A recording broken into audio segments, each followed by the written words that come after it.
Welcome જે education આજના short વિડીયોમાં આપણે what is the difference between two words teacher and tutor.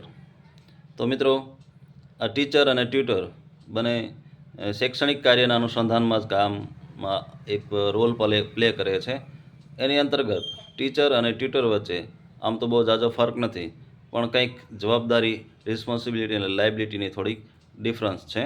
Teacher છે એ કોઈ સ્કૂલ કોલેજમાં શૈક્ષણિક કાર્ય જોબ કરતા હોય છે, જેની એક સ્પેસિફિક રોલ હોય છે. સ્ટુડન્ટની એટેન્ડન્સ લેવી, એક્ઝામિનેશન લેવું, આ બધું છે એનું કાર્ય હોય છે. અને એકેડેમિક જે શૈક્ષણિક પ્રવૃત્તિઓ છે એની સાથે એને સંલગ્ન હોય છે. જ્યારે ટ્યુટર છે એ વિદ્યાર્થીને કોઈ પર્સનલી કોઈ પણ ડિફિકલ્ટી જે હોય છે એ સોલ્વ કરતા હોય છે, અથવા તો પર્સનલી તેને અભ્યાસ કરાવતા હોય છે, જેમાં એની અટેન્ડન્સ, એકેડેમિક રેકોર્ડ આવી કોઈ રિસ્પોન્સિબિલિટી હોતી નથી. તો આ ફરક છે ટીચર અને ટ્યુટરમાં. Thank you for watching.